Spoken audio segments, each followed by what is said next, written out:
సేంద్రియ వ్యవసాయం చేస్తున్న రైతు కుటుంబాల్లో ఉత్సాహాన్ని నింపేందుకు రైతు కుటుంబాల సమ్మేళనం ఏర్పాటు చేశామని, దేశానికి అన్నం పెట్టే రైతు చేయి పైకి ఉండాలని, దేశానికి అన్నం పెట్టే రైతును గౌరవించే బాధ్యత అందరిపై ఉందని ఆర్ఎస్ఎస్ చీఫ్ మోహన్ భాగవత్ అన్నారు. తెలంగాణలోని ఆదిలాబాద్ జిల్లా గుడెహత్నూర్ మండలం లింగాపూర్ సమీపంలో సేంద్రియ పంటలు సాగు చేస్తున్న రైతు కుటుంబాలకు ఏకలవ్య ఫౌండేషన్ ఆధ్వర్యంలో ఏర్పాటు చేసిన సమ్మేళన కార్యక్రమానికి ఆర్ఎస్ఎస్ సర్సంచాలక్ మోహన్ భాగవత్ ముఖ్య అతిథిగా హాజరయ్యారు.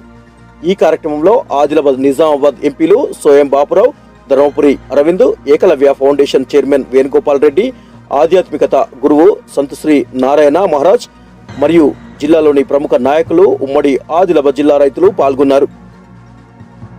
ఈ సందర్భంగా ఆర్ఎస్ఎస్ సర్సంచాలక్ మోహన్ భాగవత్ మాట్లాడుతూ, సేంద్రియ పంటల ద్వారా అనేక లాభాలు ఉన్నాయని, రసాయనాల ద్వారా పంటలను పండిస్తే భూమి తన సహజత్వాన్ని కోల్పోతుందని, రసాయన పంటలను తినడంతో ఆరోగ్యం పాడవుతుందని అన్నారు.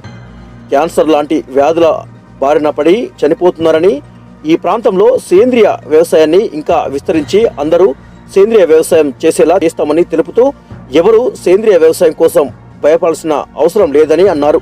మన ప్రాంతంలో రైతులు వ్యవసాయంతో వ్యాపారం చేయరని, 10 మందికి అన్నం పెట్టడానికి వ్యవసాయాన్ని సాగు చేస్తారని, సేంద్రియ పంటలను కొనుగోలు చేయడానికి ఏకలవ్య ఫౌండేషన్ ఆధ్వర్యంలో మార్కెట్ ఏర్పాటు చేయడానికి సన్నాహాలు చేస్తున్నామని, ఇక్కడి రైతులు నాకు ఆనందాన్ని కలిగించారని అన్నారు. రైతు చేయి పైకి రావాలి, వ్యవసాయం అనేది పని లేనివాడు చేస్తాడు అనే అపోహ ఉంది. ఆ అపోహను ముందు మనం తీసివేయాలి. రైతు దేశానికి అన్నం పెడుతున్నాడని తెలిపారు. ఈ సమ్మేళనానికి రైతు కుటుంబాలు ఇక తరలి వచ్చారు. ఈ సభ కోసం జిల్లా పోలీసులు భారీ బందోబస్తును ఏర్పాటు చేశారు. స్వాగతం సుస్వాగతం. సందీర్ పటేల్ స్వాగతం సుస్వాగతం చేరుకోవడం జరిగింది. ఎగ్జిక్యూటివ్ మెంబర్స్ కమిటీ సభ్యులు వారి కుడివైపున ఏర్పాటు చేయడం జరిగింది.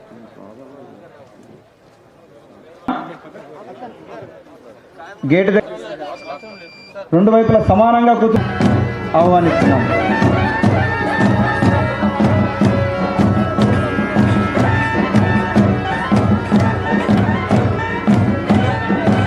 చెప్పలేను ఇప్పుడే సభా వేదిక మీదకి వారికి ఆహ్వానము, స్వాగతం సుస్వాగతం. ముందుగా జ్యోతి ప్రజ్వలనతో ఈ యొక్క కార్యక్రమాన్ని ప్రారంభించవలసిందిగా పరమపూజనీయ సర్సంఘచాలక్ గారిని, శ్రీ సర్సంఘచాలక్ జీ మహోదయ, శ్రీ వేణుగోపాల్ రెడ్డి जी, पूजनीय श्री नारायण महाराज जी से प्रार्थना.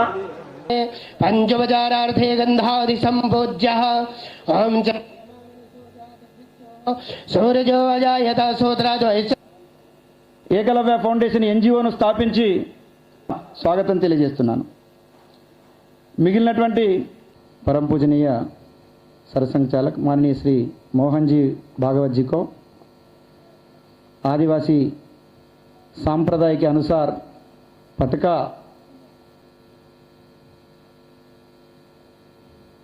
धारण చేస్తున్నారు. తర్వాత వేదిక మీదకి వచ్చినటువంటి అతిథులను పరిచయం చేస్తాను.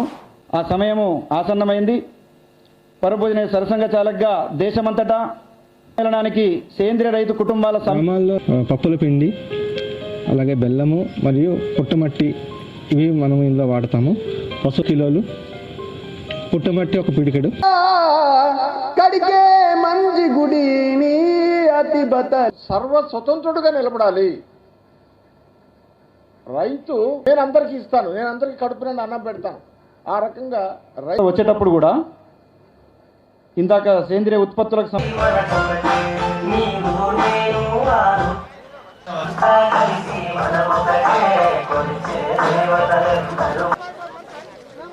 माता भगिनी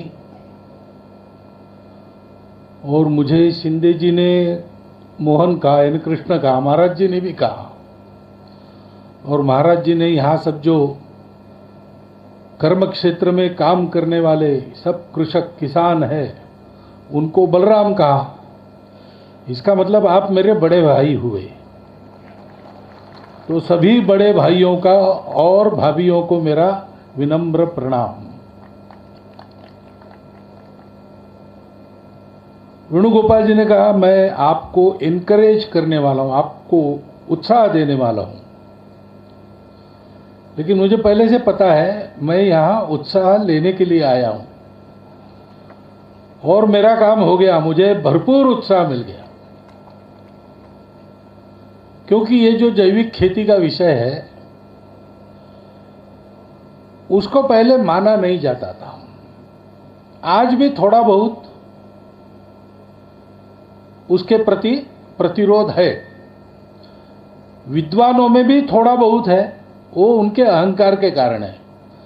जरा अपने अपने और महलों में से बाहर आके उतर कर देखे जमीन पर क्या हो रहा है तो हट जाएगा। किसानों के मन में देश भर के स्वाभाविक नया प्रयोग करते हैं तो हिम्मत करनी कि नहीं करनी, ऐसा एक प्रश्न रहता, तो उनको बताने के लिए कुछ चाहिए, और बताना है तो कल्पना नहीं, जो देखा है वही बताना है।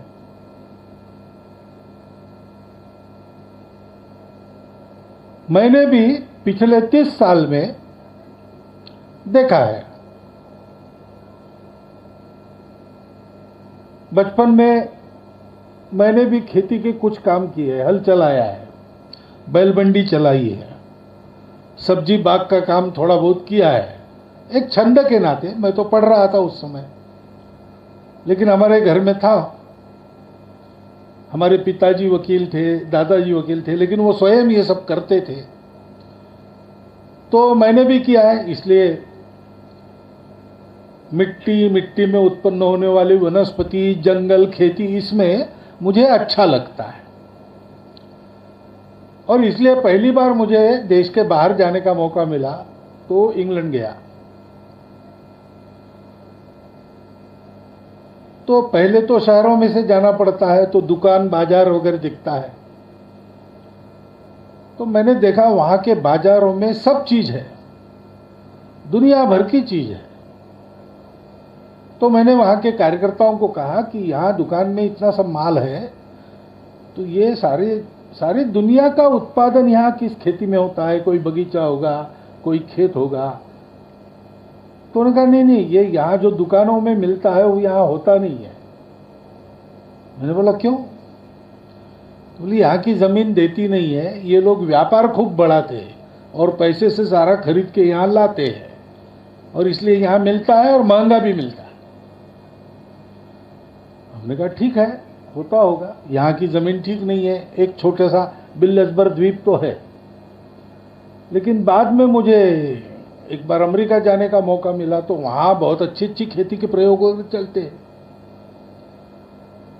तो उसकी जानकारी देते समय बीच में बहुत बड़ी जमीन खेती की दिख ही रहा था, लेकिन खाली थी। मैंने बोला यहाँ कुछ उगता हुआ दिखाई नहीं देता, तो बोले उसको ये लोग विश्राम दे रहे, यहाँ पर कानून है, हर 3 साल के बाद जमीन को 2 साल का विश्राम देना पड़ता है। Thank you for watching this video. ఈ వార్తను వీలైతే షేర్ చేయండి, నచ్చితే లైక్ చేయండి, సబ్స్క్రైబ్ చేయడం మాత్రం మర్చిపోకండి. Please support to us.